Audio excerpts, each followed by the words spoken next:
The crown sat unevenly on the heads of men who were afraid to wear it honestly. Crown Prince Kalen had noticed this years ago, in the way that children notice things adults pretend are invisible. His father had worn the crown the same way, one shoulder slightly lower than the other, jaw set tight, eyes already calculating the room before he had fully entered it. And now Kalen stood at the tall arched window of the eastern tower, looking down at the courtyard below, where the morning's first servants were already moving like pieces being arranged on a board, and he thought about all the things that were wrong with the Northern Wolf Kingdom, without anyone in it knowing the full list except him. The kingdom was not falling, that was the important thing and also the dangerous thing. A kingdom that was clearly falling could be fixed with urgency. A kingdom that looked perfectly well from the outside, while something dark ate at its center from within, that kind of kingdom was far harder to save, because nobody believed it needed saving yet. Kalen was 26 years old. He had been governing effectively in his father's name for 3 years, since the old king's health had declined enough that the court stopped pretending otherwise. He had signed 17 treaties, dismissed 4 corrupt council members, reorganized the Northern Border Patrol after discovering the previous captain had been pocketing supply funds, and survived 2 formal assassination attempts that the court officially referred to as security incidents to avoid panic.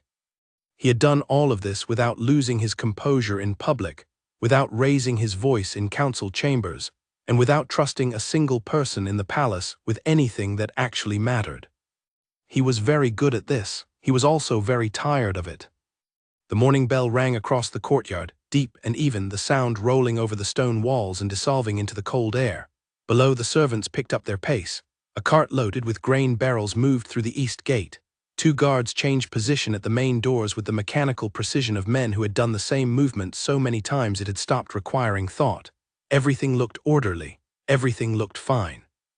Kalen turned away from the window and crossed to his writing desk. The day's papers were already laid out in 3 stacks. His secretary, a thin man named Gerald who had worked in the palace since before Kalen was born and who communicated exclusively in polite, slightly exhausted efficiency, had organized everything by urgency. Left stack was immediate, middle stack was this week. Right stack was things that could technically wait, but Gerald had included anyway, because he had learned that Crown Prince Kalan's definition of waiting and a normal person's definition of waiting were not the same. Kalen read through the left stack in 20 minutes, 2 border disputes requiring written rulings. A supply request from the Western Guard outpost that was actually a complaint disguised as a request. He could tell by the careful neutrality of the language, which Gerald had highlighted with a small note that said, "Read between the lines, sir." A formal invitation to the month-end court gathering, which he did not need to be invited to because he was the one who technically hosted it, but which someone on the protocol staff sent him every single month anyway, because protocol staff lived and died by the consistency of their procedures. He set the invitation aside. He did not like the court gathering. He had never liked it. His father had instituted it 30 years ago as a way to keep the noble families feeling included in palace life, which was a polite way of saying it was a way to keep an eye on them without making them feel watched. Kalen understood the logic. He used the same logic himself in variations. But there was something about the monthly gathering, the circular room, the noise, the way everyone smiled just slightly wider than was natural, that made the back of his neck feel tight in a way he had learned to pay attention to. He would attend, he always attended, and he would watch because watching was what he did best. The court gathering happened in the Great Hall, which was large enough that the noise of 200 people in it became a kind of low, continuous sound rather than anything identifiable. Kalen arrived 4 minutes after the official start time, which was early enough to show respect for the event and late enough to arrive after the initial clustering had settled into its natural groups, which told him more about current alliances than any intelligence report. He noted, as he always noted, who stood with whom. Lord Everett, who controlled 3 northern trade routes, was talking with Lady Colborne, whose family had recently lost a significant land dispute. That was new. He filed it. Baron Harwick was in his usual corner with the 2 beta advisors he had not yet found sufficient reason to dismiss, men who smiled too freely and agreed too easily, and had, in Kalen's experience, the specific quality of men who told different people different things. He watched them for a moment and thought, not for the first time, that he would need to do something about them before spring. He moved through the room with the controlled ease of a man who had practiced appearing at ease for long enough that most people had stopped noticing the practice. People approached him, spoke their correct courtesies, said their carefully prepared things, and moved away again. He responded precisely enough to be considered engaged and briefly enough that nobody lingered.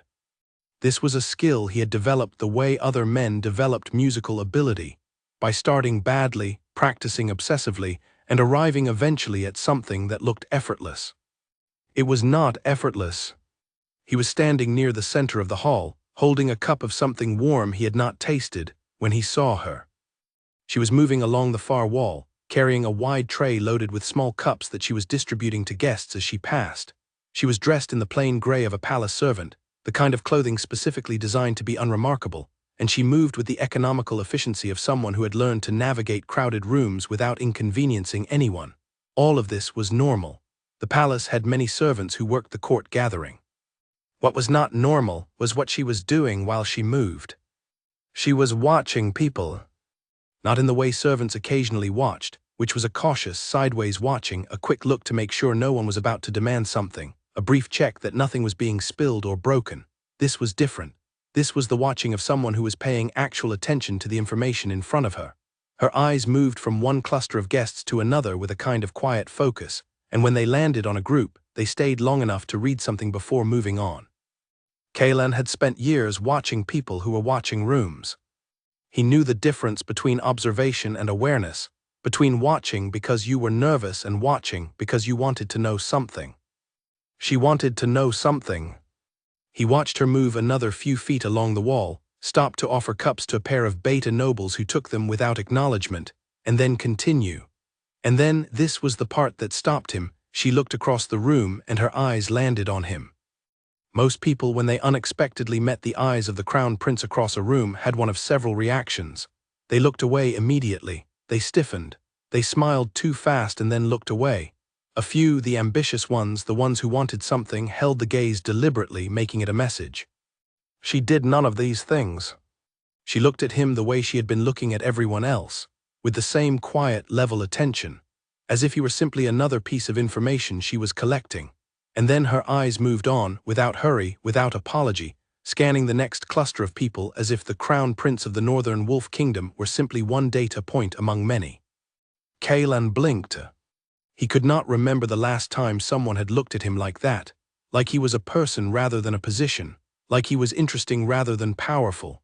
He realized, standing there in the middle of the gathering he hated, holding the cup he had not tasted, that what he felt was not offense. He was curious. He did not pursue it, he did not ask about her. He finished the gathering, spoke to the people he needed to speak to, extracted himself with the correct amount of graciousness, and returned to the Eastern Tower. But he thought about her eyes, the way they moved, the evenness of them.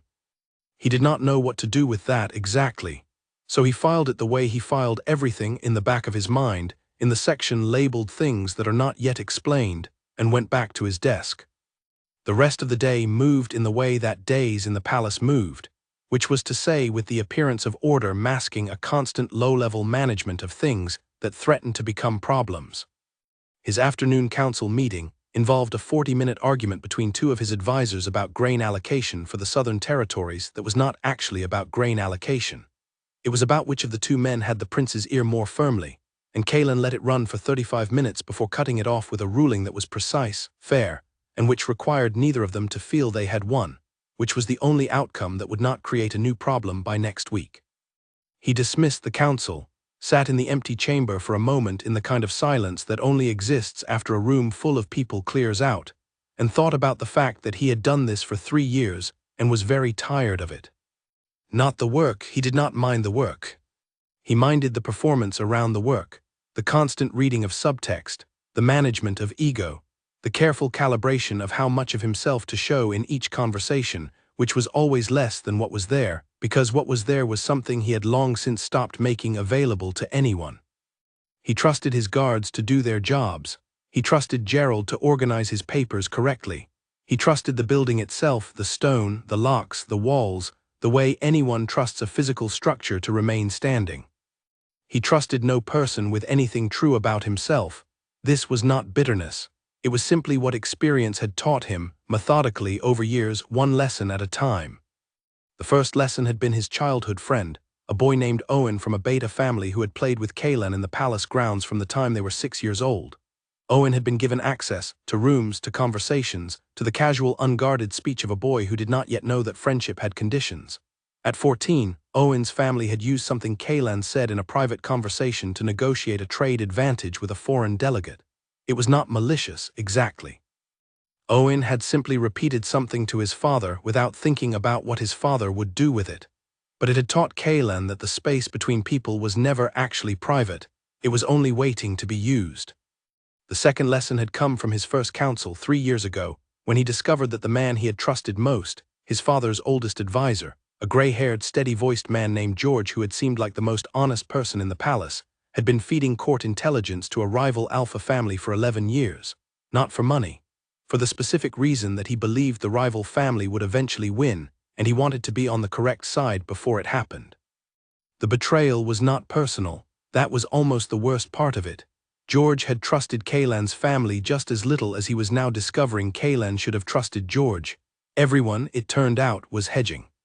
Kaelan had dismissed George quietly, without public accusation, and had watched the man leave the palace with a face full of what looked like genuine relief. He had stood at the window that day too, and decided something that he kept deciding, over and over year by year, that the safest structure was a structure of one. He could run the kingdom alone, he had been doing it. He could keep doing it. He told himself this as he sat in the empty council chamber. He told it to himself with enough consistency that most days it felt like a settled matter. The kingdom needed an heir. The court would arrange something regarding that eventually. He would participate in whatever arrangement was made with the same careful control he brought to everything. But that was an administrative matter, not a personal one. The administrative and the personal were two different rooms, and he had been keeping them on entirely different floors. He went back upstairs. Gerald was waiting with the evening papers, a new intelligence report from the western border, 3 letters of petition that needed responses, a note from the head of palace housekeeping about repairs to the secondary kitchen, which had apparently been an ongoing conversation Kaelan had not been aware of. He worked through all of it with the same steady efficiency he brought to every day's end, ticking through items, making decisions, writing the responses that Gerald would send out in the morning. He was halfway through the intelligence report when he stopped. There was a name in it he had not expected to see, a reference to a transaction, old, nearly buried in the financial data attached as a secondary file that did not match the kingdom's official records, a payment routed through a merchant house in the Southern Territory that had closed 9 years ago. The payment was small. The merchant house being closed was the part that mattered. Money could not be routed through a business that no longer existed unless someone had kept the paperwork alive specifically to allow for it. He read the passage again, then he set the report down and looked at the wall for a long moment. This was the thing about being the only person watching everything. You eventually notice things that were not supposed to be noticed. He pulled the attached financial file and read it carefully, page by page, his tea going cold beside him. By the time he reached the end, he had a feeling he knew better than most people recognized, the specific feeling of having found the edge of something much larger than the piece you were currently holding. He was not sure yet what it was. He was sure it was important. He was also sure that he could not ask anyone in the palace for help with it, because whoever had arranged that payment had done so with enough skill that it had survived 9 years of routine accounting reviews unnoticed. That meant they were either very careful, very connected, or both. He needed the deeper records, the ones in the lower archives, the ones predating the current administrative system. The ones that nobody in the palace went near because they were old, badly indexed, and held together primarily by the effort of whoever was currently assigned to maintain them. He thought, in spite of himself, of the woman with the tray and the level eyes moving along the wall of the gathering hall. He thought about the way she watched things, the steadiness of her. He dismissed the thought and went to bed. It came back 3 times before he slept. The next morning he asked Gerald, with what he hoped was casual efficiency, who was responsible for the lower archives. Gerald looked up from his papers, mildly surprised. It was not a question the prince had ever asked before. "The archive maintenance has been handled by the Omega servant, sir," Gerald said. "Ilara." She has been assigned to those records for approximately 4 years. She requested the post, actually, which was somewhat unusual. Kaylan looked at him. She requested it, he said. Yes, sir. Apparently the previous archivist found the work tedious. She did not. Kaylan thought about that for a moment, about a person requesting to spend their time with old records that nobody else wanted to touch, about what kind of mind would want to be in a room full of things everyone else had decided were not worth reading. All right, he said, and turned back to his own papers.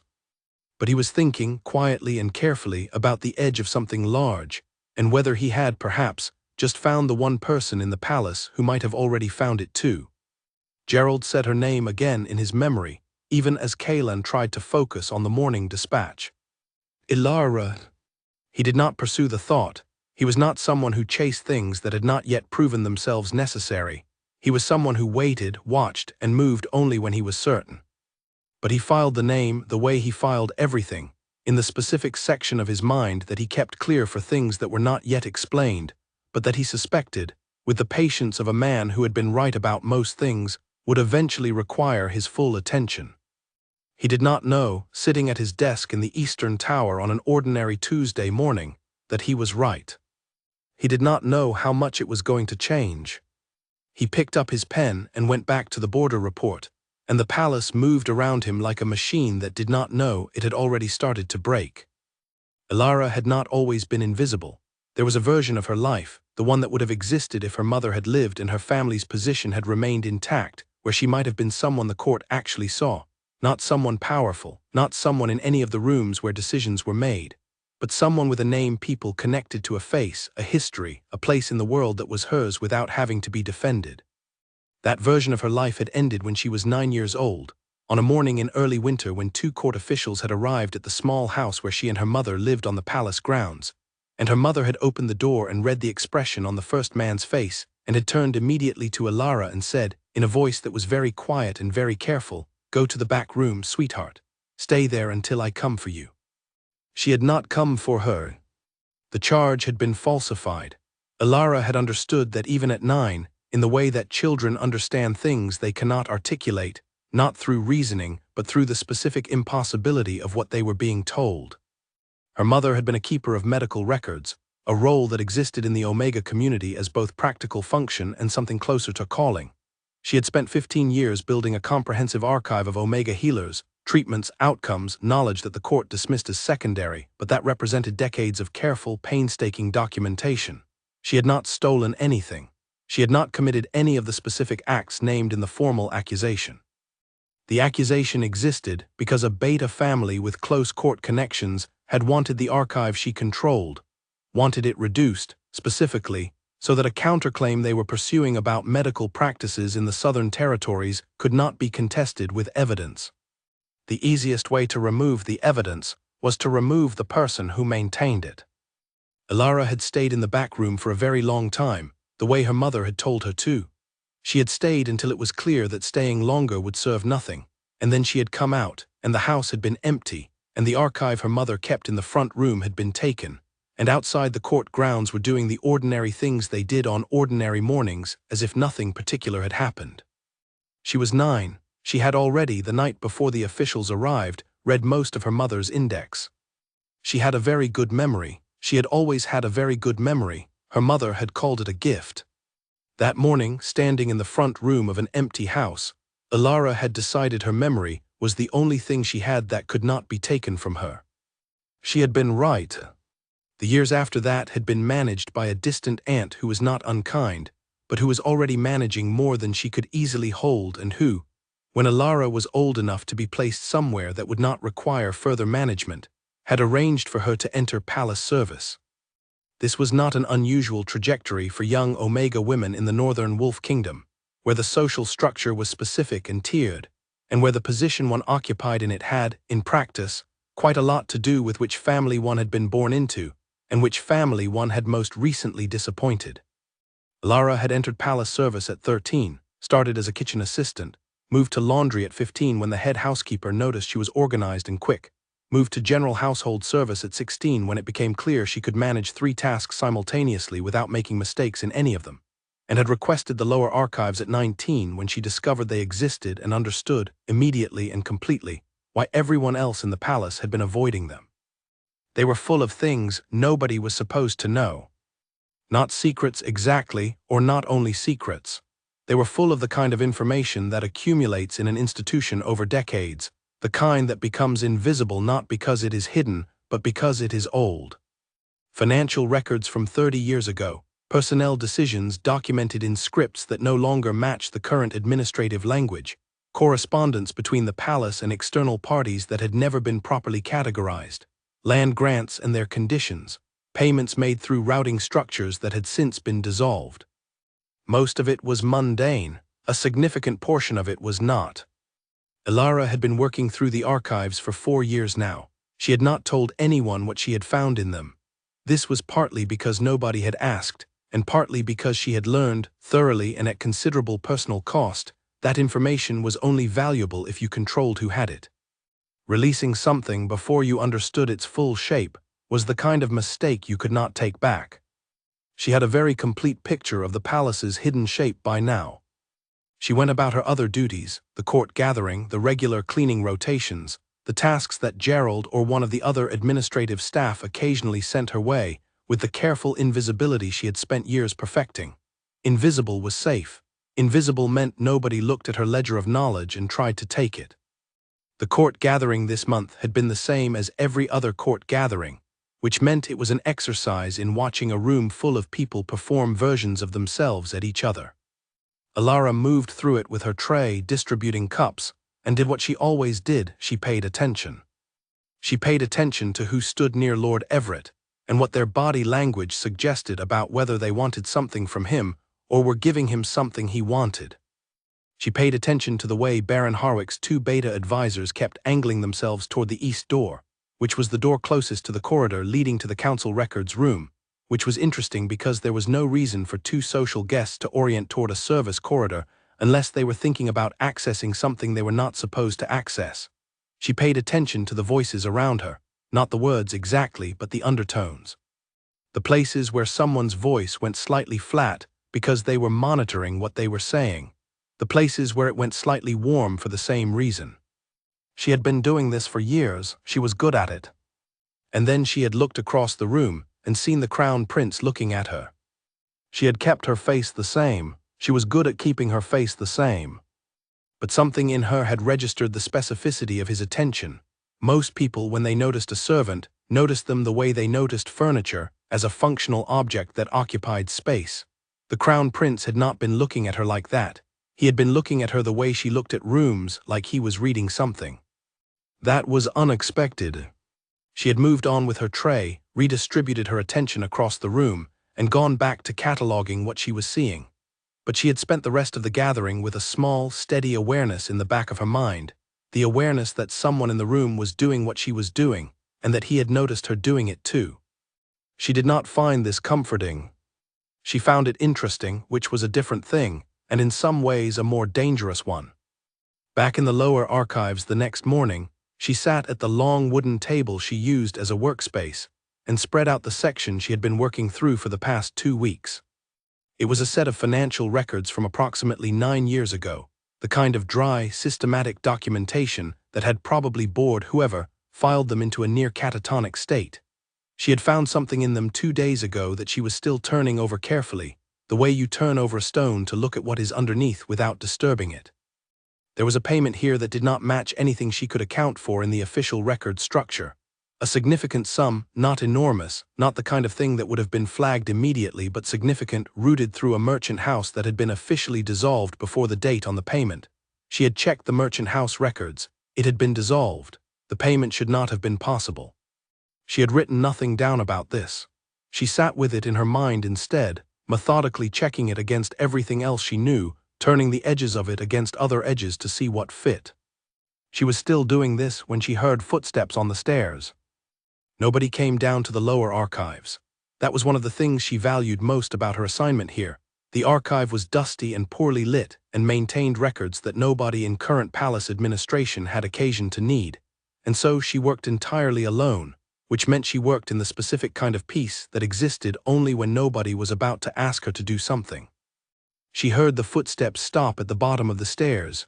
She did not look up from the records in front of her. The door to the archive room opened. She looked up. Crown Prince Kalen stood in the doorway. He looked at close range, almost exactly as he looked from across a gathering hall, controlled, very still, a kind of deliberate evenness in his face that she recognized because she practiced the same thing. He looked at her, and then at the room around her, and then back at her. "You are Alara," he said. It was not a question. "Yes," she said. "I did not expect anyone to be working this early."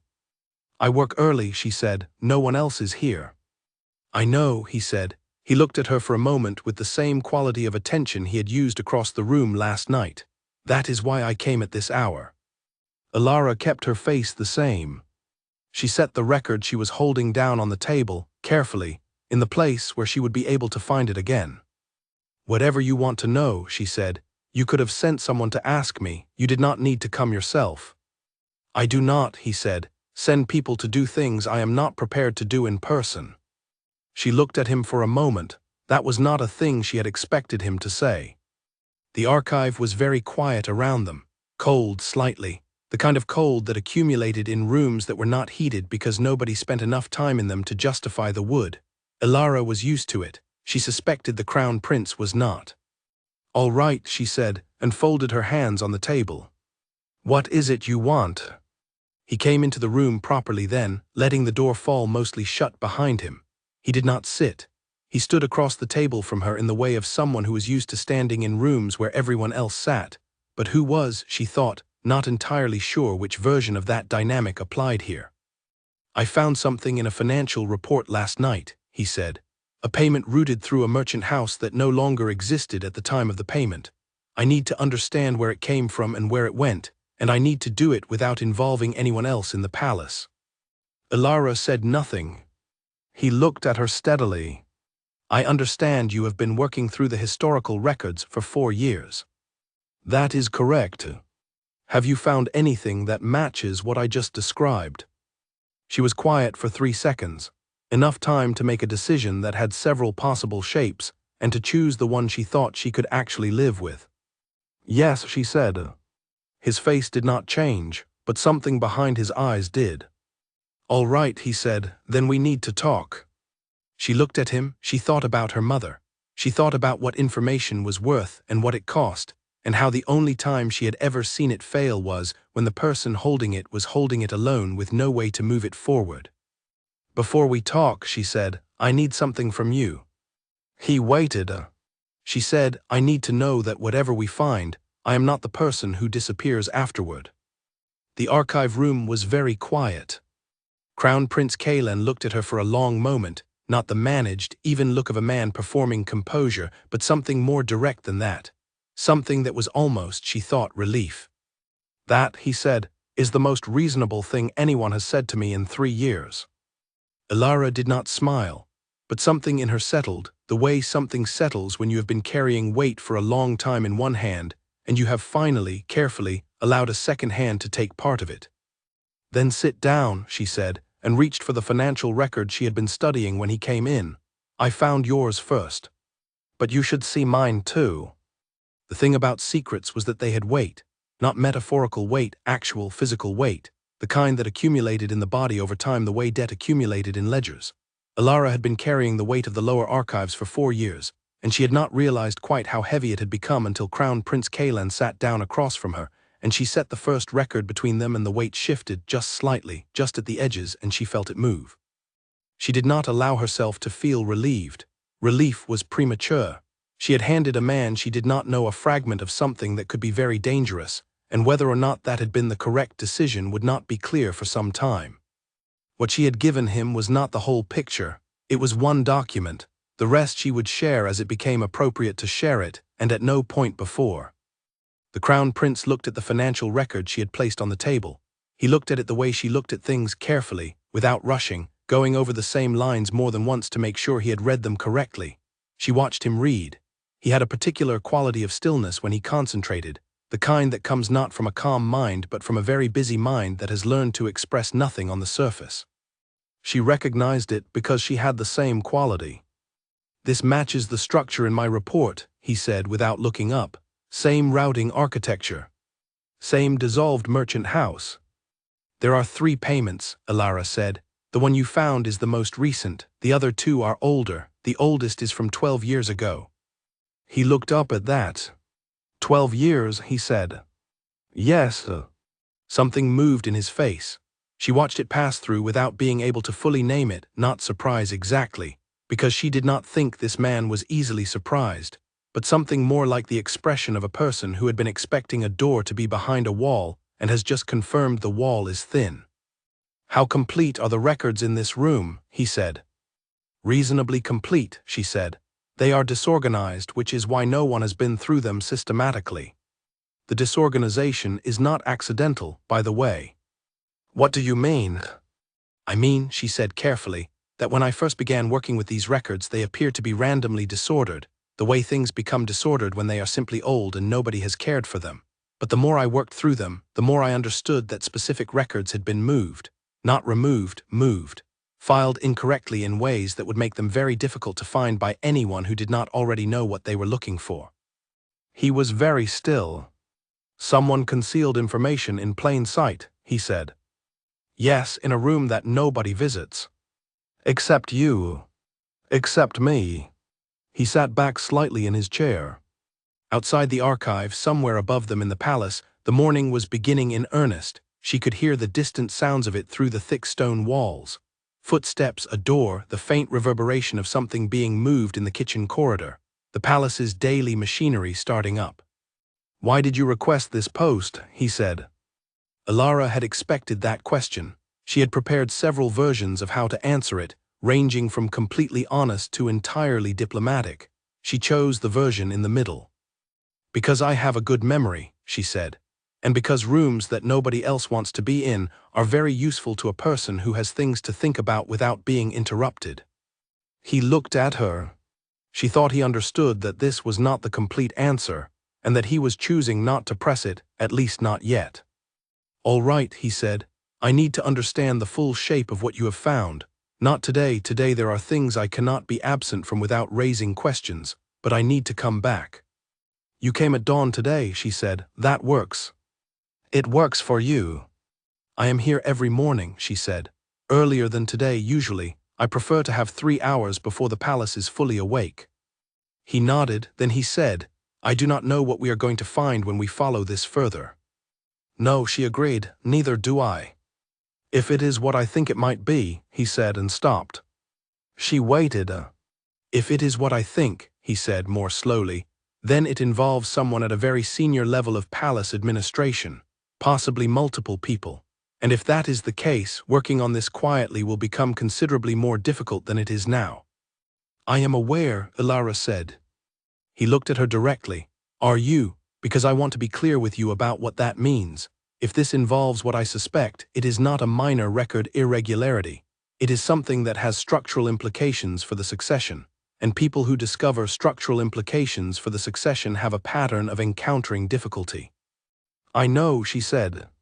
I have spent 4 years in a room full of records documenting what happens to people who know things the wrong people don't want known.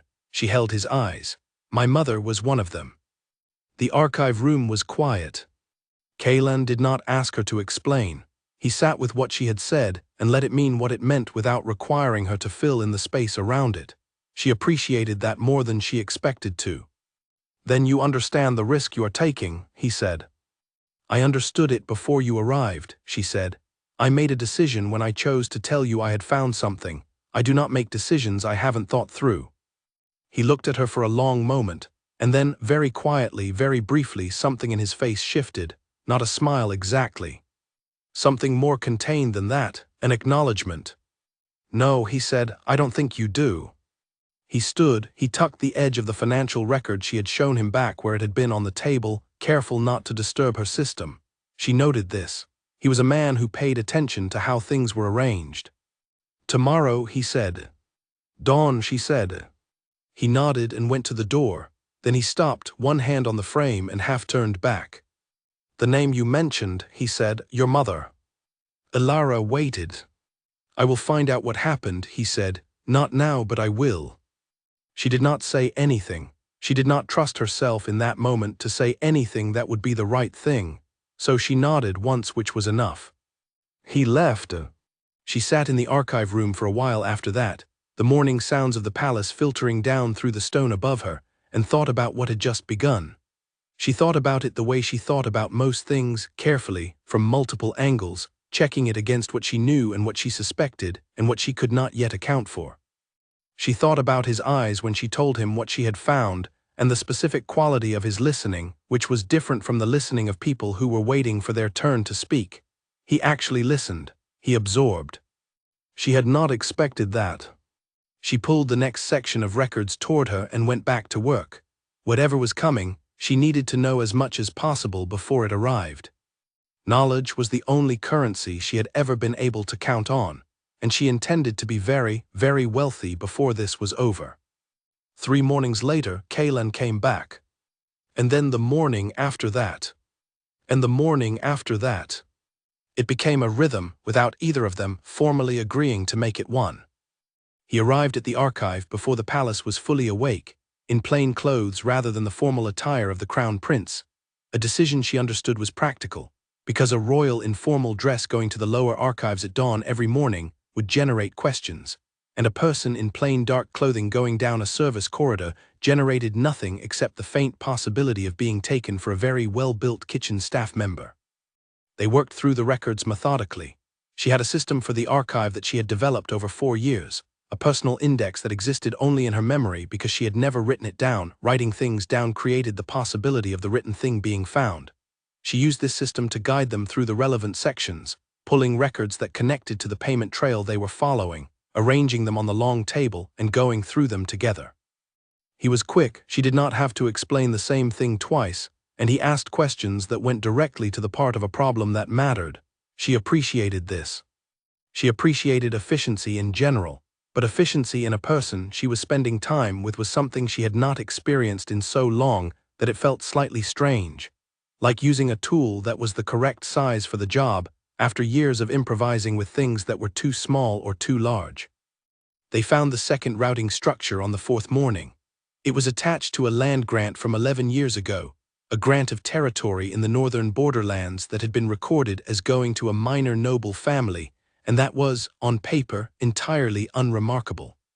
But attached to the land grant was a secondary document, filed 3 pages away from its parent record, and in a completely different categorization, that named a different recipient in a way that was technically worded but unambiguous if you read it in connection with the grant itself.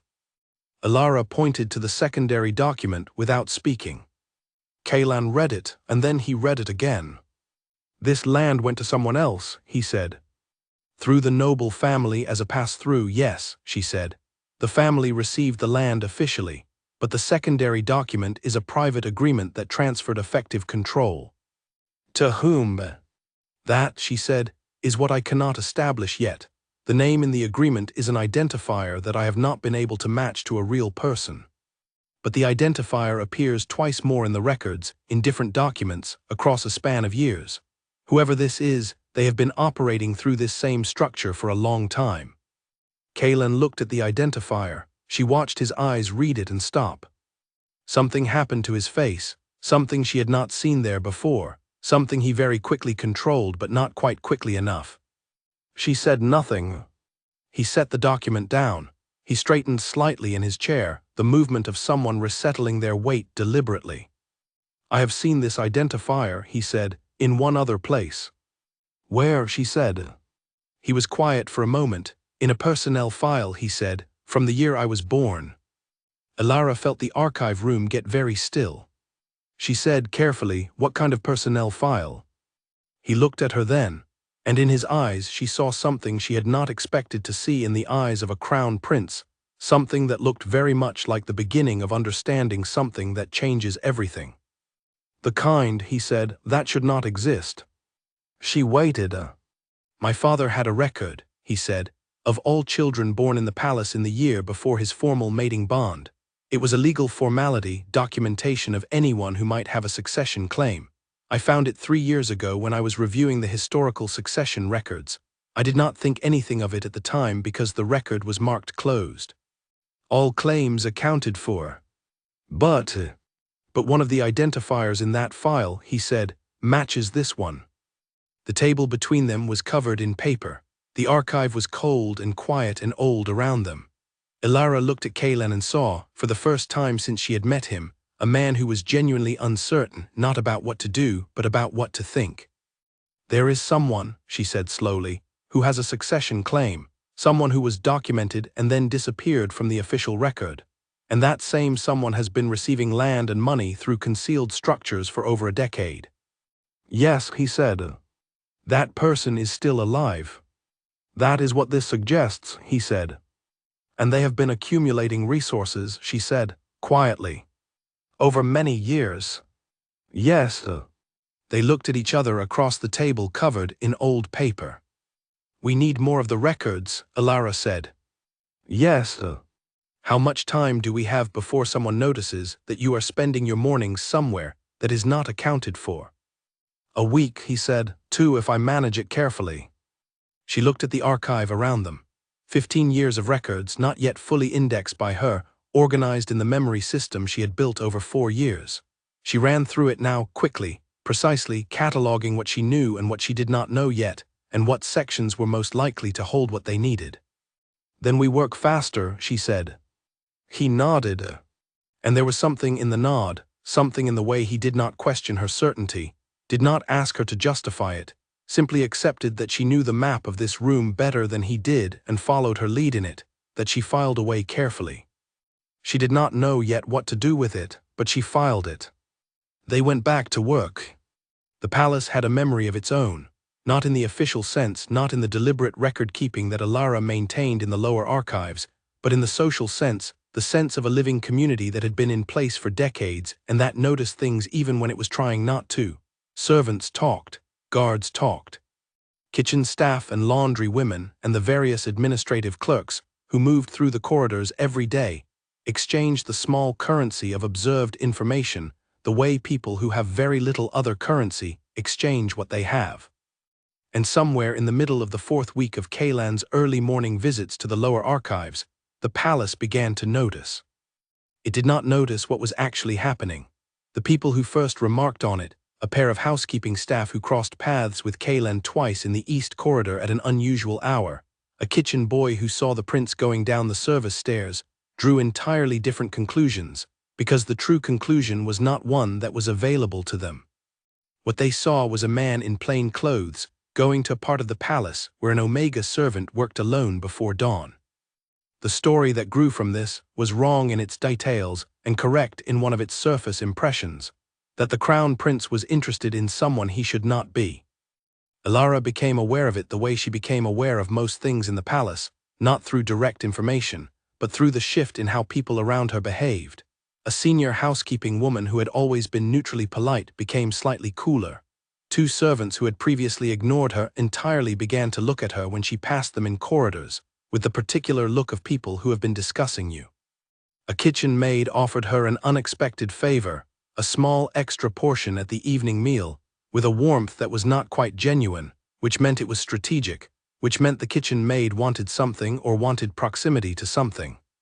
She registered all of this without reacting to any of it. She had been managing palace social dynamics for long enough that she could read the weather of a room the way experienced sailors read the sky. She knew what was coming before it arrived, and what was coming now was attention, the wrong kind, for the wrong reasons, from people who would not be careful with what they did with it. She told Kaylan on a Tuesday morning, between their 2nd and 3rd records of the day. The palace thinks we are meeting for reasons that are not archival, she said. He looked up from the land records he had been cross-referencing. When did that start, he said. It has been building for about a week, she said. It will reach the level of formal court gossip by the end of this week, if it has not already. He set the land record down. Does it affect what we are doing, he said. Not directly, she said, but it creates a secondary problem. If the wrong people become curious about us for the wrong reasons and begin to look closely, they may stumble onto the right reasons. He was quiet for a moment, thinking. The wrong people, he said. Who specifically? Lady Colborne, she said. She has been repositioning herself for several months. She wants something from the succession arrangement, and she has not found her angle yet. A rumor like this is an angle. And Baron Harwick's advisors, she said. They are the type to use anything available, you know this. He did know it. She could see in his face that he had already been thinking about Harwick's men. What do you recommend? He said. She was quietly surprised that he asked, not because it was not a natural thing to ask. She was the one who understood the palace's social dynamics, but because men in positions of power did not, in her experience, routinely ask Omega servants for their recommendations on anything above household management. We need to make the wrong story less useful, she said. The rumor exists because people see the outline of something and fill it in with the most available narrative. If we give them a different narrative, a plausible, boring one, it undercuts the one they have already built. Such as, I could be assigned to the Administrative Records Office, she said, officially, working on a historical indexing project. The Crown Prince's office is known to occasionally commission such projects. It is not interesting. It is exactly the kind of thing that nobody wants to think about long enough to gossip about. Kaylan looked at her. Something in his face shifted, not admiration exactly, but recognition. You have thought about this, he said. I think about most things before they require immediate action, she said. It is more efficient. All right, he said. I will have Gerald arrange the reassignment today. Does that give you cover for the morning visits as well? If the official project is urgent enough to require early hours, she said, yes. Gerald can make it urgent, he said. He is very good at paperwork. There was something almost dry in the way he said it. Elara thought it might be the closest thing to a joke she had heard from him. She went back to the records. Gerald's paperwork went through the next day, clean, official, entirely unremarkable. Elara's reassignment generated approximately half a day of mild curiosity from the housekeeping staff before being absorbed into the palace's general awareness as something that had happened and was now simply true.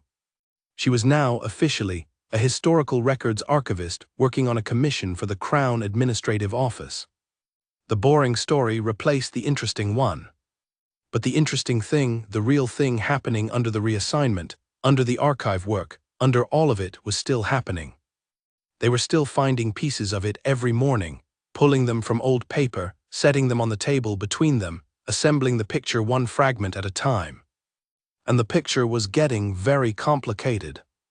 The hidden person, the one with the identifier that appeared in the succession documents, the one receiving land and money through dissolved merchant routes, was not simply someone who had been sent away and was living quietly elsewhere. The more they found, the more it became clear that this person had been building something, systematically, over many years. Connections in the court, resources held in indirect ways, a network of smaller relationships and arrangements that were individually invisible but that assembled pointed unmistakably toward purpose. This is not someone who was wronged and went away, Kaylan said one morning, looking at the full spread of what they had assembled over 3 weeks. This is someone who was displaced and chose to come back differently. Through the back, Elara said. Yes, that takes patience, she said, and intelligence. And time, he said, 12 years at minimum. They looked at the table. Who knows, she said, in the current palace. Who could be aware of this and actively helping it? He was quiet for a long time. She let him be quiet. She had learned that his silences were not empty. They were the external surface of a process that was running very fast inside him, and interrupting them produced less rather than more. I do not know yet, he said, but the scale of it means it is not one person. The routing structures alone required access to official administrative tools. Someone inside the current palace administration, someone with actual authority, is involved. One of your council, she said. Possibly more than one, he said. Elara looked at the records. She thought about what it meant to be in a room full of paper that told you someone was building toward the throne from the inside, with help from people the throne trusted. She thought about her mother and the officials at the door. We need a name, she said. The identifier is not enough. We need to know who this person actually is. Yes, he said, and we need to know it before they know we are looking. Do you think they are watching? He looked at her. Something in his expression was very direct. I think, he said, That someone who has been doing this for 12 years with this level of care is always watching. The archive room felt colder than usual. Ilara reached for the next set of records and opened them. There was, somewhere in this room, a name waiting to be found. She intended to find it. They went back to work. Lady Colborne was not the type of woman who declared herself loudly. She was the type who moved in the understory, who positioned herself near information and waited for it to become useful, who understood that the most effective pressure was the kind applied so gradually it could be denied if anyone looked directly at it. She had survived 12 years of court life by being exactly the right kind of unremarkable at the right moments, which was a skill that looked like smallness but was actually very precise calibration. She became interested in Ilara at the beginning of the 5th week.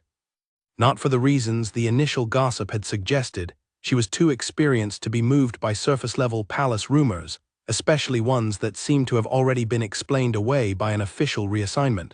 What interested her was the reassignment itself, the specific structure of it. A historical records commission, issued urgently, to a servant who had previously had no administrative responsibilities whatsoever, coming from the Crown Prince's office directly rather than through the standard administrative channels. That was unusual, small but unusual, and Lady Colborne collected unusual things. She did not move on it immediately. She watched instead, which was her preferred mode. She noted when Ilara moved through the palace. She noted the times and routes. She noted that Gerald, normally the most transparent of palace administrators, a man whose entire function was the management of visible, documented things, had processed the reassignment himself rather than delegating it down, which was another small, unusual thing. After a week of watching, she had a picture. She did not share it. She placed it in the mental drawer she kept for leverage and let it sit. She was not the only one watching. The 2 advisors assigned to Baron Harwick, men named Fletcher and Colin, who had been in their positions long enough that their actual loyalties had become a matter of speculation rather than certainty, had also noticed the reassignment. They had noticed it slightly earlier than Lady Colborne, and they had responded to it with slightly less patience. On a Thursday afternoon, 3 days after Colborne began her watch, Ilara received a visitor in the Administrative Records office where she now officially worked during the day. He was a clerk she did not recognize, a young man, neatly dressed, who introduced himself as an aide to the council administration and who had a formal question about cross-referencing historical land records with current documentation. It was a plausible reason to visit. It was also, she understood immediately, not the real reason. She answered the official question correctly, politely, and briefly. She watched the clerk watch the room while she spoke. He was looking for something specific. She could tell by the precision of his gaze, the way it moved to the shelves and then to the desk, and then to the materials she had on the table without lingering on any of them long enough to be noticed. A practiced look. Someone had trained him in it. He left. She waited a few minutes, then went to the window. He was crossing the courtyard below and heading toward the wing that housed Harwick's offices. She sat back down at her desk. She thought about this for a while, the patience of it, the structure of it, and understood that the window they had assumed they had was smaller than they had thought. She sent a message to Kaylan through the administrative routing system they had set up, using the notation they had agreed on. It read in its official form a routine request for clarification on archival standards. What it actually communicated was, "We have been noticed, not the archive us." He came to the official records office that afternoon. Not in plain clothes this time. There was no longer any point in the early morning pretense, because the pretense had already been half seen. He came in his full capacity as Crown Prince conducting administrative business, which was now the correct cover for what was actually being conducted. She told him about the clerk. She told him what she had seen in the courtyard. He sat with that for a moment. "Harwick's men," he said. "Yes. What do they know, do you think?" "Not what we are actually doing," she said. "But they know the official story does not fully account for what they are seeing. They are looking for the gap. And if they find it," she said very evenly, "if they find what we are looking at, and they are connected to whoever we are looking for, which I think is possible, then what they do with it depends entirely on how close we are to a name." He understood what she was saying. She could see it in his face. We need to go faster, he said. I know. Can you move to the section with the older succession documents? I can move tonight, she said. The succession documents from the period we need are in the northwest corner of the lower archive. I have not been through them fully yet. How long? With both of us, she said, 2 nights. Perhaps 3. Then we start tonight, he said. It was the most direct thing he had said to her in weeks. Not a question, not a suggestion, a decision made with her as part of it, as if she were simply present in the decision-making process rather than being informed of it afterward. She noticed this, she filed it. Tonight, she agreed. They worked through Thursday night and into the early hours of Friday morning, sitting at the long archive table with 2 candles between them, going through the succession documents with the methodical precision of people who understood that the price of missing something was too high to accept. The northwest corner of the lower archive was older than the sections Elara had previously been working through. The paper was more fragile, the handwriting less consistent, the organizational logic reflecting a different administrative period with different priorities. She moved through it carefully, Kaylan beside her, both of them reading and cross-referencing against the picture they had already assembled. At 2:30 in the morning, she found the name. It was not dramatic. It was on the 38th page of a bound administrative record from 27 years ago, a single entry, a name, a date, a notation that the claim had been reviewed and a determination had been made. The determination was marked resolved. But the name was there. Elara said it aloud quietly to herself first, and then she showed the page to Kaylan. He read it. He was very still for a long time. Then he said a name in return, a name she recognized. A name that was currently attached to a person who was very much present in the palace, in the court, in the official circles of the kingdom. A person who had been operating under that name for years. A person who was, on paper, something entirely different from what this record said he was. He is here, Kaylan said. Yes, Elara said. He has been here the whole time. Not just here, she said, and reached for one more document she had pulled from the pile. She set it between them. He has been working, look at this. He looked, she watched his face as he read the document, a correspondence record, a web of names and dates and careful language, and she watched him understand. The person they had been looking for had not been hiding.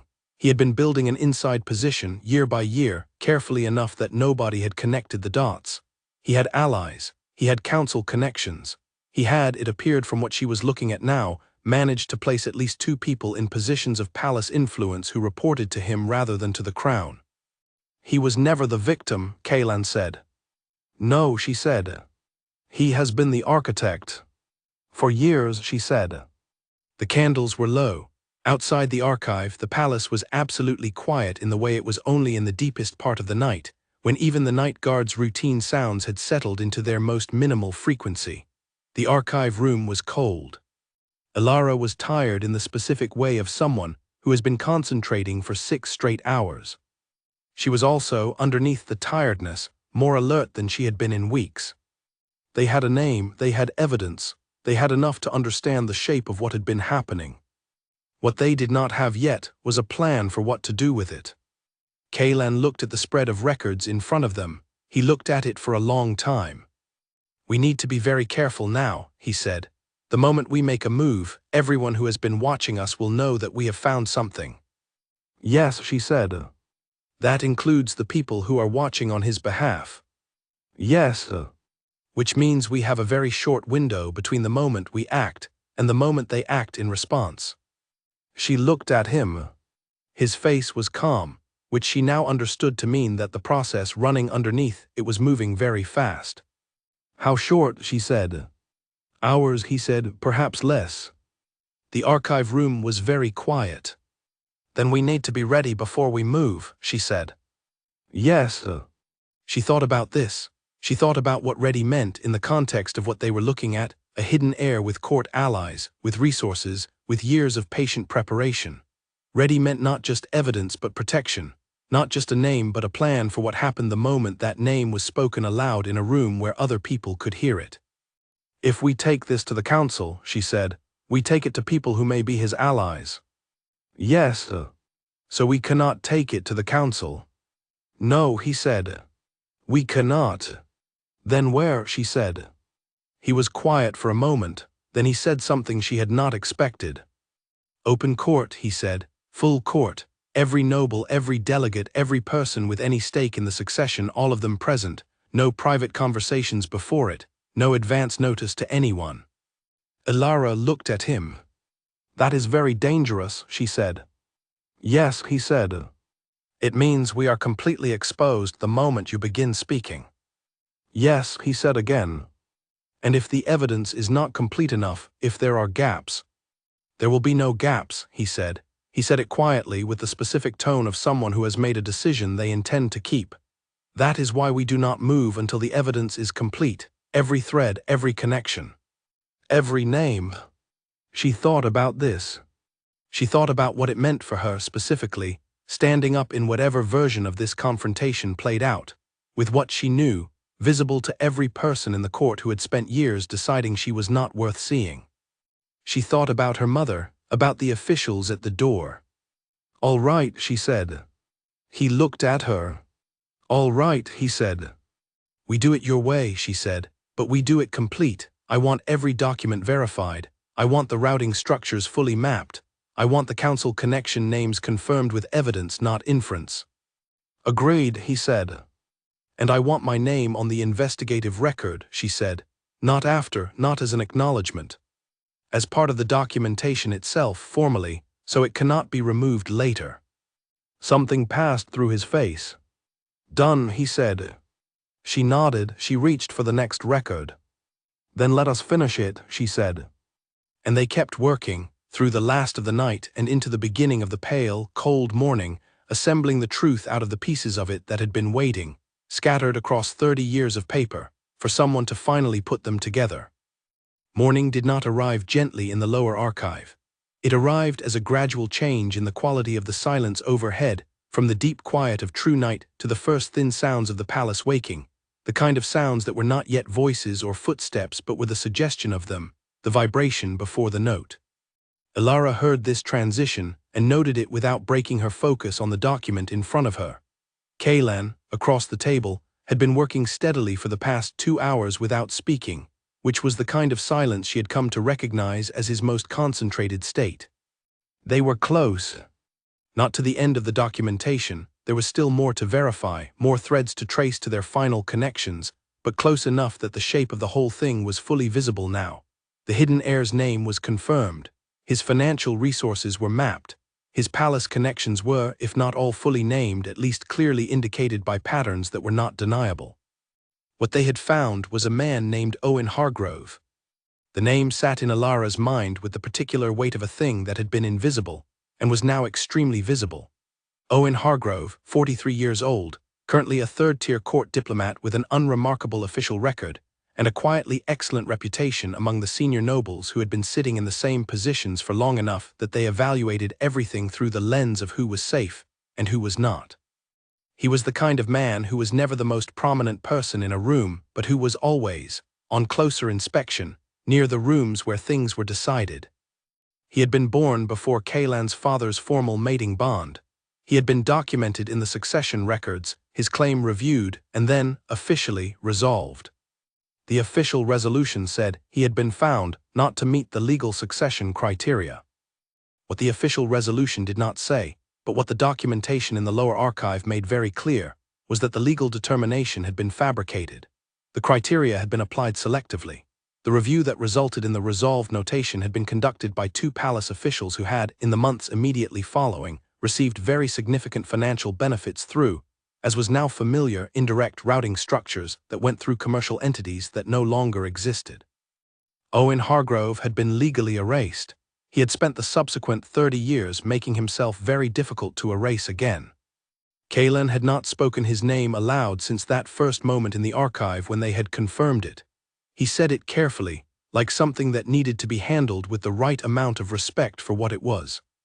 Hargrove, he said, the land grants, the financial routing, the placement of allies in the council. 3 confirmed allies in council positions, Ilara said, possibly a 4th. I cannot confirm the 4th with the records we have here, but the pattern is strongly suggestive. Fletcher and Colin, he said. Yes, and a senior clerical administrator named Bernard who has been in his position for 8 years, and who has consistent, documented access to succession-related official correspondence. He absorbed this. Fletcher and Colin are Harwick's advisors officially, he said, but Harwick himself. I do not think Harwick knows, she said. I think Harwick's office was used as a structure, a legitimate cover for the advisor's access. Harwick is not a careful enough man to be a knowing participant in something this precise. That is consistent with what I know of him, Kaylan said. But it means, she said, that when this comes out, Harwick is going to be implicated in something he had no knowledge of, and that is going to be a different kind of problem. Yes, we deal with it directly, make the distinction clear in the documentation. She noted this. It was the kind of decision that most people in his position would not think to make, the distinction between a man who participated knowingly and one who was used. It was fair. It was also strategically intelligent, because treating Harwick as an ally wronged by his own people was more useful than treating him as an adversary. She said nothing about this observation, she filed it. What about the accusation against your mother? Kaylan said. He said it carefully without looking up from the record in front of him. Ilara was quiet for a moment. The Beta family who brought the accusation, she said. The Caldwell family. They have been inactive in court for the past decade, lost most of their influence in a succession dispute of their own. But the connection between the Caldwell accusation and the medical archive destruction connects, in the documentation, to the same financial routing structure used in the Hargrove matters. He looked up. Hargrove funded it, he said. Or someone in his network did, she said. The connection is strong, not completely clean. There are 2 steps in the routing that I have not been able to fully trace, but the pattern matches. He sat back.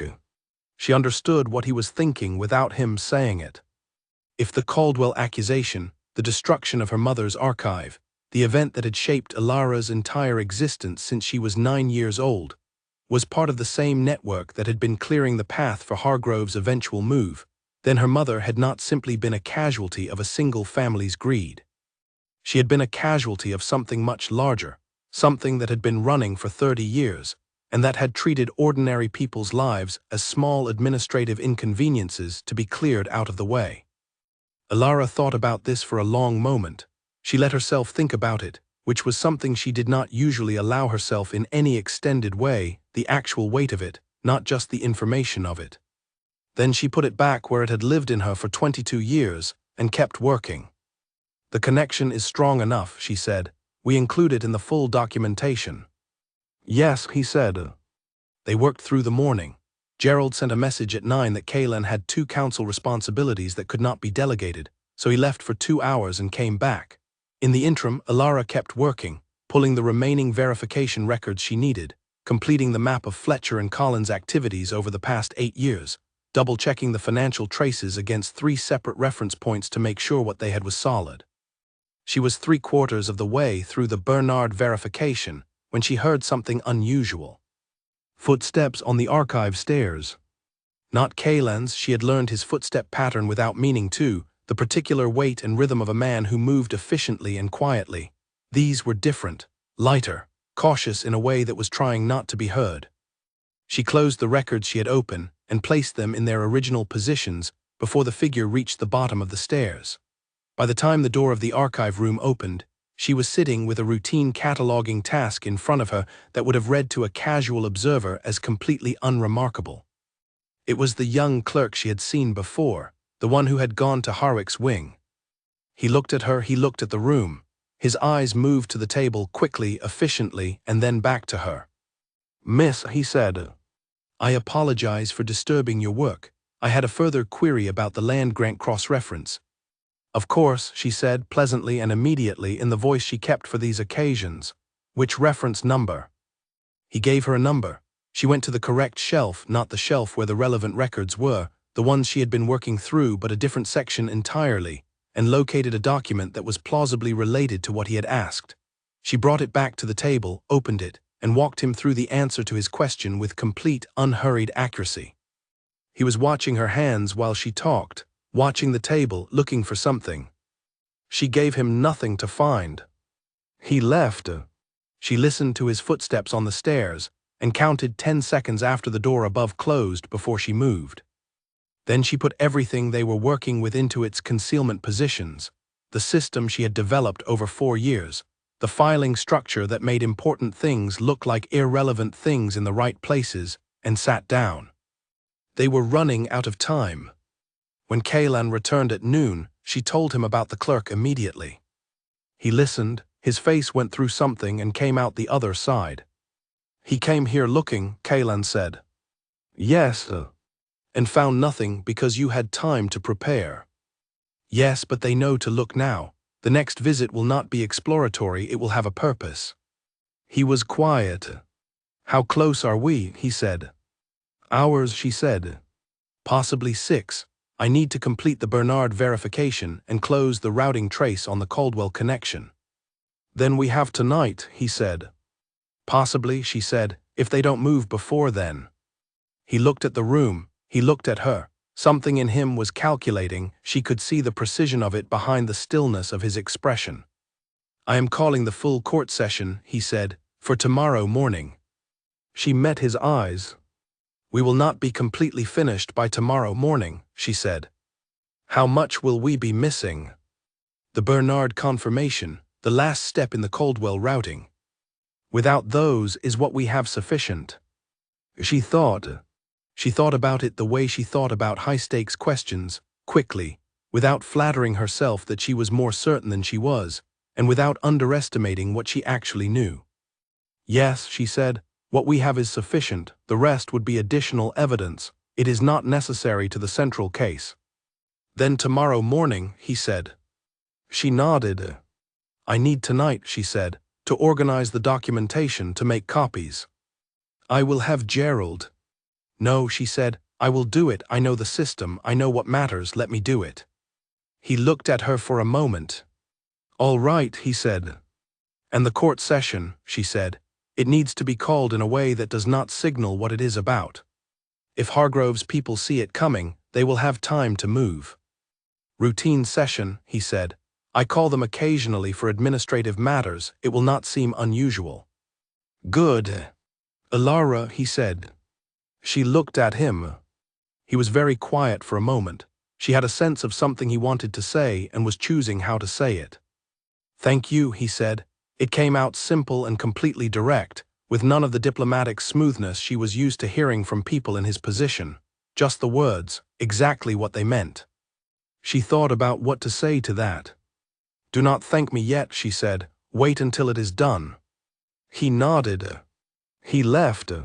She stayed in the archive until long after midnight, organizing everything she had with the particular care of a person who understands that the arrangement of information is, sometimes, the difference between a truth that changes things and one that disappears. She made 4 copies.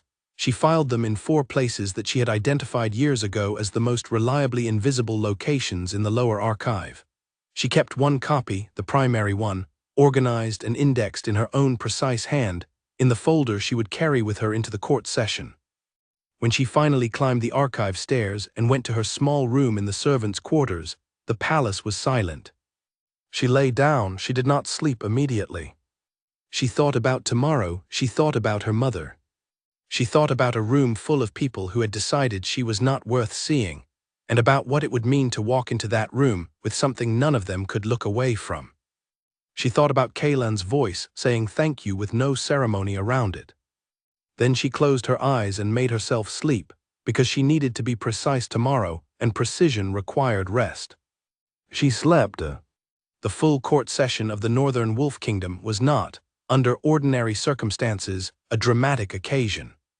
It had protocols and traditions and a specific flow that had been in place long enough to have its own internal logic, and under ordinary circumstances, it was the kind of thing that the court attended because attendance was expected, endured with varying levels of patience, and dispersed from with collective relief when it was over.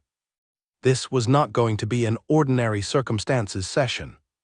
Elara understood this the moment she stepped into the great hall and looked at the room. She had been in this room many times as a servant, moving along its edges with a tray. She had never been in it like this, walking in from the administrative entrance rather than the service door. carrying a folder rather than a tray, wearing the plain but neat clothing that Gerald had arranged for her the previous day, identified on the formal attendance record as Ilara of the Administrative Records Office, by order of the Crown. Nobody looked at her immediately. The attention in the room was directed toward the front, where the formal assembly arrangement had been set up, and toward the various groups of nobles and delegates and council members who were doing their own reading of the room and finding, like her, that something about this session was unusual without yet being able to identify exactly what. She took her place at the side of the official documentation table, the table where administrative staff stood during formal proceedings, and she set her folder down and waited. Kaylan entered. She had seen him enter a room before many times, but there was something different about him today that she noticed immediately and that she did not think was visible to most people in the room. He was calmer than usual, not the performed calm of his ordinary court manner, something more settled than that, like a man who has made a decision that is not reversible and has arrived at the peace that comes with that. He took his position at the front of the hall. He looked at the room. His eyes found hers for a moment, brief, professional, an acknowledgement, and moved on.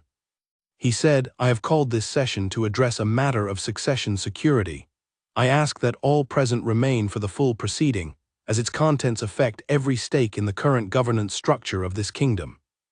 The room shifted, the kind of shift that happens when a room that was expecting a routine occasion realizes it is not going to be one. Ilara watched. Lord Everett in the front section, Lady Colborne slightly behind him with the expression of someone recalculating rapidly, Harwick looking mildly confused, which was consistent with what she believed to be true about his actual involvement. Fletcher and Colin, she found them together as always near the east wall. She watched their faces as Kaylan's next words unfolded. He started from the beginning. From the succession record 27 years ago, from the documented claim and the falsified determination. He did not rush. He moved through it with the kind of precision that was not theatrical. It was simply complete, the language of someone who had organized his argument until there was no unnecessary piece left in it. Ilara watched the room hear it. She watched the moment when Hargrove's name was said aloud, the specific silence that followed, the microseconds of it before the sound of the room changed. She was watching Owen Hargrove himself when the name was spoken. He was standing in the third section of the hall, which was exactly where a third-tier court diplomat would stand. She had identified him before the session started. She had looked at him the way she always looked at people, the reading gaze that most people did not notice. And she had seen, in the very precise arrangement of his posture, a man who was very good at being exactly what he appeared to be. When his name was said, his face did not move. He was very good, but something in his posture, the micro-adjustment of weight, the slightest realignment, told her he had not expected this, not at this speed, not today. They had caught him one step ahead of himself. Kaylan was still speaking. He moved from the name to the financial structures, the dissolved merchant routes, the land grants, the money flowing through years of careful indirect arrangement. He named the structures clearly, with specific dates and amounts, in the language of someone who had read every page of documentation and could reproduce any of it from memory. The room was very quiet. He named Fletcher and Colin. He named Bernard. He named the Caldwell family's accusation and its connection to the routing structures. He named Ilara's mother, gave her full name, her role, the specific nature of what she had maintained and what had been done to it and why. Ilara heard her mother's name spoken in that room. She kept her face the same. She was very good at keeping her face the same. But she felt it, in her chest, in the specific way that things feel when they have been a wound for a long time, and something finally, after 22 years, begins to move toward closing. And then Kaylan said something she had not expected. "The investigation that produced this documentation," he said, "was conducted by Ilara of the Administrative Records Office. I'm naming her here formally as principal investigator. Her work is on the official court record as of this session. Any challenge to the documentation is a challenge to that record, in her name and under her professional authority." The room moved. Ilara stood at the documentation table and felt the attention of 200 people land on her. She held it. She thought about a 9-year-old girl standing in an empty house. She thought about what her mother had built and what had been taken from it. She thought about 4 years in a room full of paper, building something that could not be taken the same way, because she had put it in her memory where it was hers. She thought about what it meant to be seen, finally, by the right person for the right reasons. Across the hall she could see Owen Hargrove looking at her. His face had changed. The precise arrangement of it had come slightly apart, the way controlled things come apart when the ground shifts under them. She looked back at him steadily. Then she looked at Kaylan, who was watching the room, and in a brief, unguarded moment between one formal statement and the next, looked at her. She gave the smallest nod she had. He held it for 1 second. Then he turned back to the room and continued. The hours after a controlled explosion are long and complex. That was how Elara thought about what followed the court session, not the session itself, which was clean and contained and over in 2 hours, but what came after it. The slow, grinding administrative work of a kingdom reassessing its own structure, the procedures and counterclaims and legal determinations. The interviews and depositions and formal reviews that took weeks and required someone, at every stage, to make sure that what had been exposed in that session did not become diluted, reinterpreted, or quietly managed back into ambiguity. She did not allow that to happen. She had spent 4 years building a system of records. She spent the weeks after the session maintaining it, extending it, expanding it as new information emerged through the formal proceedings, making sure that every thread was documented and every documentation was filed in multiple places with verified copies. Fletcher and Colin were removed from their positions within 3 days. The formal proceedings against them were, she was assured, ongoing. Bernard, the clerical administrator, was placed under restricted access pending review of his activities. Harwick was informed, officially and carefully, that his advisors had operated without his knowledge in ways that represented a significant breach of the access they had been given through his office. He responded she heard this through Gerald, who was becoming a useful source of information now that she was no longer operating in complete isolation with the specific indignation of a man who had been used and knew it. This was not comfortable, but it was not dangerous. She had been right about him. Owen Hargrove's case was more complicated. He was not immediately imprisoned. The legal status of a succession claim, even a claim established through falsified suppression, was not simple. There were procedures. There were formal evaluations. There were, according to the legal experts brought in to advise on the proceedings, multiple possible outcomes depending on which aspects of the original determination were overturned and which aspects held. Kaylan handled this with the same precision he brought to everything. He did not seek to destroy Hargrove. He sought to establish the truth of the record and let the legal structure do what it was designed to do. This was, Elara thought, the correct approach, not only because it was just but because it was the approach least likely to be challenged on grounds of overreach. She said as much when they met, officially now, in the administrative office in the middle of a busy morning, to review the documentation that had been requested for the formal proceedings. You could have moved harder against him, she said. Publicly, there were people in the court who would have welcomed it. Yes, he said. He was reviewing a documentation request, his pen moving quickly over the confirmation sheet. And if I had, it would have been about what I wanted rather than what is true. Those are not the same thing. She looked at him. That is not a natural instinct for someone in your position, she said. He glanced up briefly. No, he said, it is not. She went back to her own papers. The question of her formal position was raised by Gerald, practical, efficient Gerald, who had absorbed the new reality of Elara's role with the same unflappable accommodation he brought to everything in the second week after the session. He had appeared at her workspace with a paper that outlined 3 possible administrative designations that could formalize the work she was now doing, and he had presented them to her with the careful neutrality of a man who understood that the decision was not, ultimately, his. She had read through them and said she would need to consider it.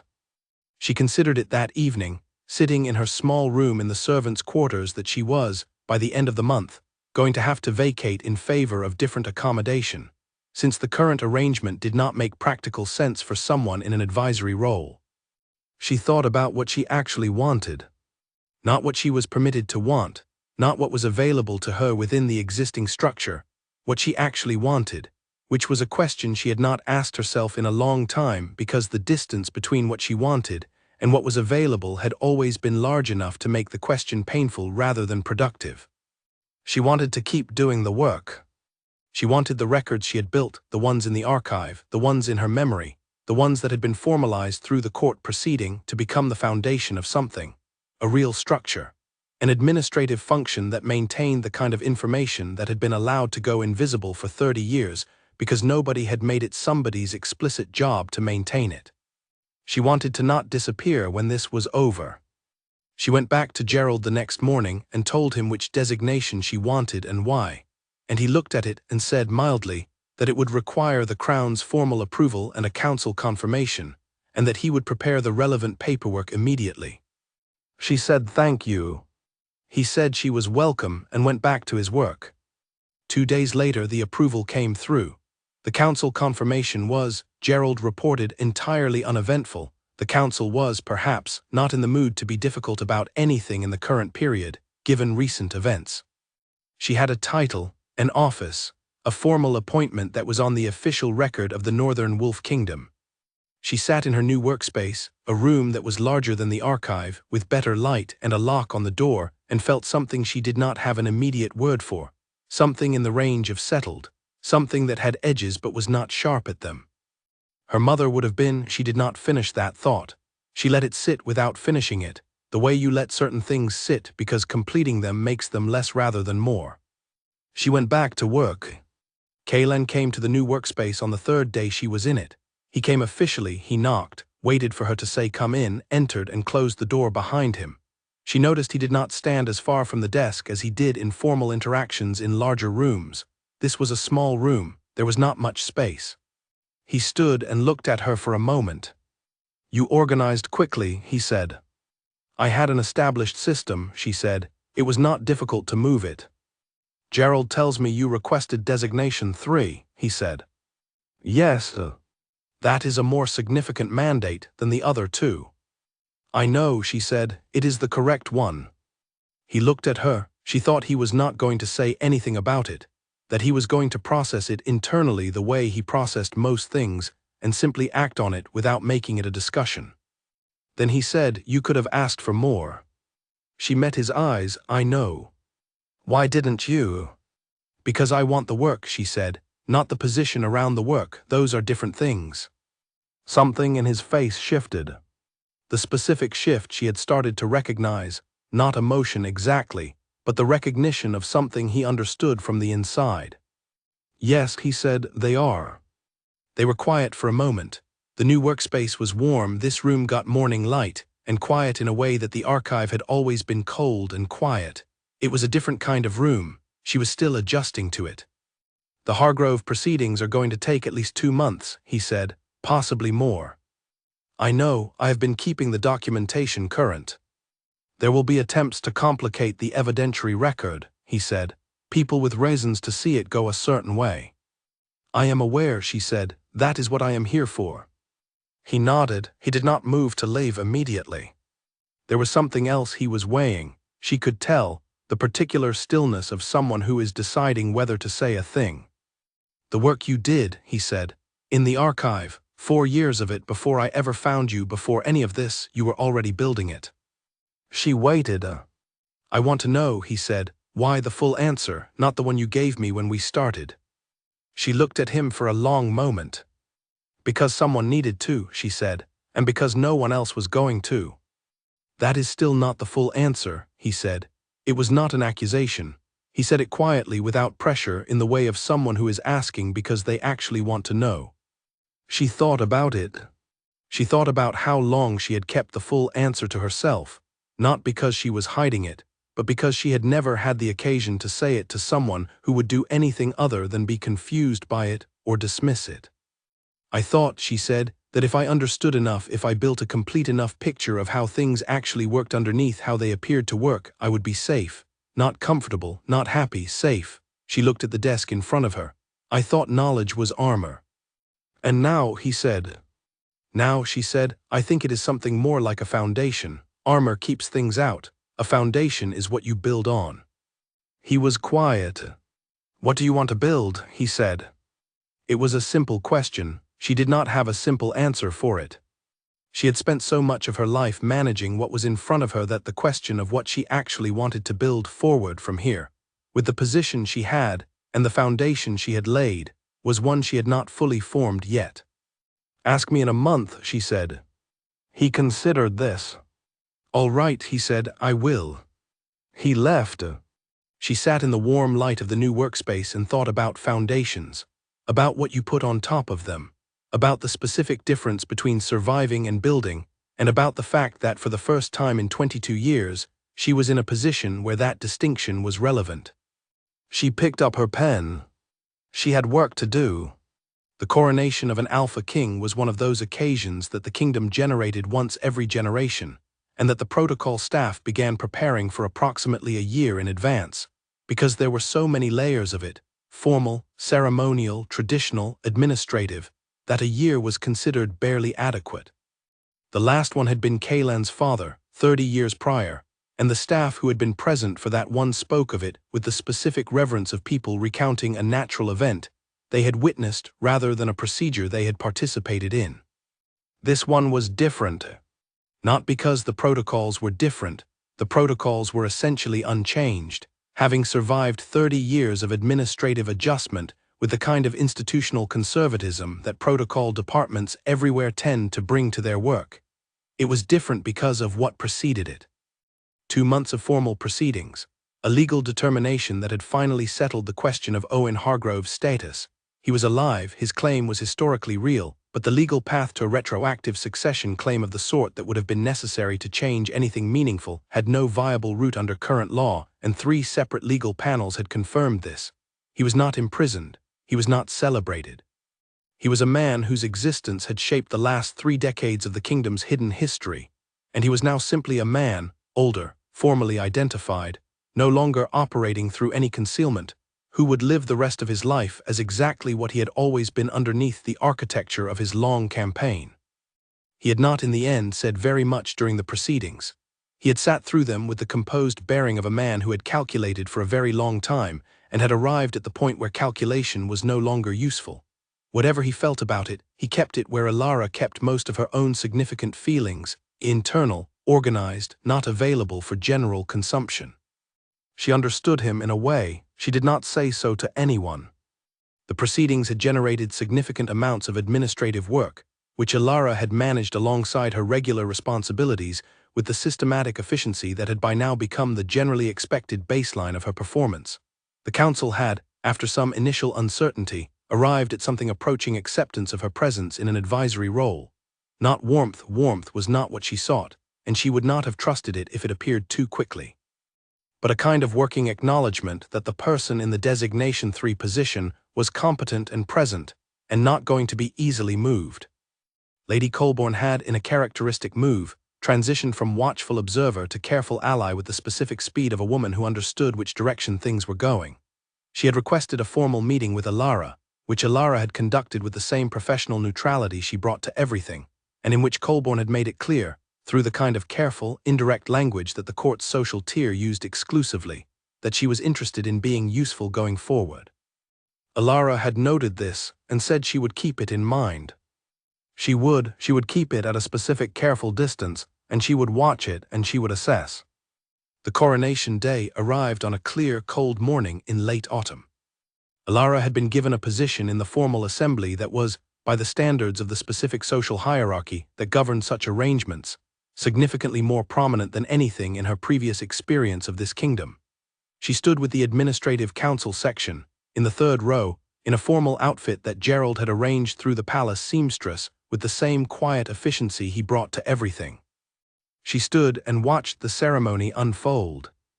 It was long, it was beautiful in the way that very old things are beautiful, not because of any particular individual piece of it, but because of the accumulated weight of the repetition, the way it carried the sense of every other time it had been done before. The words were old words. The gestures were old gestures. The objects, the crown, the formal seal, the record that was signed and witnessed, were old objects, handled with the care appropriate to things that had outlasted the people who made them. Kaylan moved through it with the same quality of stillness she had seen in him since the beginning, not performed calm, actual calm, or something that had become so practiced that the practice and the thing itself had merged. He spoke the formal words, he accepted the crown, he signed the record. And then Elara watched this happen, and she understood what he was doing. Approximately 2 seconds before he did it, he stopped. He looked at the full assembly. He said, "Before this session formally closes, I am exercising the first official act of the confirmed Alpha King of the Northern Wolf Kingdom." The room waited. He turned to where Elara stood in the administrative section. He looked at her. He said her name. He said it the way you say a name when you mean the person, clearly, directly, in the voice he used when he was not managing anything. He said, "Come forward, please." The room was very quiet. She walked forward. She walked the way she had learned to walk through rooms that were watching her, without hurrying, without apology, without the invisibility she had spent years cultivating. She walked the way a person walks when they have decided to be seen. She stopped in front of him. He said to the room, "The Advisory Council of the Northern Wolf Kingdom has historically been comprised of individuals drawn from the senior noble families. Effective immediately, that designation is extended. Elara is formally appointed to the council in the capacity of records and administrative oversight, with full council authority and equal standing." The room found its voice, not in a single coherent sound, in the overlapping register of 200 people reacting, which was not a clean sound but was unmistakable. Elara stood in the front of the room and felt it land around her. She did not look away from Kaylan. He looked at her, and there was something in his face that was not formal, not performed, not calibrated for any audience. It was the face of a man who has done the thing he decided to do and is entirely at peace with having done it. "Sit down," he said quietly, and gestured to the council table. She sat. The coronation concluded. The protocols ran their remaining course. The assembly dispersed with the specific rustle and murmur of a large group that has been given something unexpected to process. She remained at the council table as the room cleared. Kaylan, once the formal obligations were done, came and sat across from her. He did not have the crown on. It had been taken by the protocol staff the moment it was appropriate to remove it, which she gathered was a relief to everyone involved. He looked at her across the empty council table. "You did not expect that," he said. "No," she said. "I told Gerald last week," he said. "He said it would generate complications." "He is correct," she said. "It will." "I know." "You could have told me," she said. "I wanted to see your face," he said. Then he stopped, as if he had said something slightly more direct than he intended. She looked at him. "What did you see?" she said. He was quiet for a moment. "Something I have not seen in that room before," he said, "in myself or anyone else." He did not explain further. He did not seem to think it needed explaining. She sat with that for a moment. The council chamber was very quiet around them. The last of the formal guests had cleared from the connecting hall. They were briefly alone in the way that the palace almost never allowed, not hiding, not working quietly before dawn, not managing anything. Just two people sitting in a room that was suddenly simply quiet. "You still have a great deal to learn," she said, not as a criticism, as a statement of fact. He looked at her. "About," he said. "About what comes next," she said. "The administrative structure is going to need significant reorganization. The record system for the entire palace needs to be rebuilt on a foundation that is not vulnerable to the same concealment structures that existed before. The legal framework around succession documentation needs to be redesigned from the ground up. Any of that to begin with." He looked at her for a long moment. There was something in his face that was not a smile exactly, but the shape a face makes in the moment before one. "You are going to make me work very hard," he said. "Yes," she said, "that was the arrangement." "I don't recall a formal arrangement." "You sat down in the archive when I told you to," she said. "That was the arrangement." He was quiet, and then, very quietly, briefly, the expression she had seen in glimpses across months of careful early mornings and document tables and difficult revelations, he actually smiled. It changed his face entirely. She looked at it for a moment. Then she looked away and reached for the organizational notes she had brought with her. Because there was work to do, And she had not spent 4 years in a cold room full of paper learning to see everything clearly to stop seeing clearly now. "Where do you want to start?" she said. He leaned forward across the council table. "At the beginning," he said, "same as before." She looked at him. She thought about beginning, about what it meant to begin something when you had spent your whole life managing continuation, surviving, extending, holding on to the line of yourself against the current of everything that was trying to erase it. Beginning was different. Beginning meant there was a forward, a direction, something you were building toward rather than simply defending against. She thought about her mother. She thought about a small house and an empty room and a door that opened on an ordinary morning onto something that changed everything. She thought about a cold archive and a prince who sat down across from her and actually listened. "All right," she said. And she opened her notes to the first page, and the Alpha King of the Northern Wolf Kingdom leaned forward to read over her shoulder, and they went back to work, not hiding this time, not before dawn, not managing anything except what was actually in front of them. Which was, it turned out, quite a lot. Which was, it also turned out, exactly enough.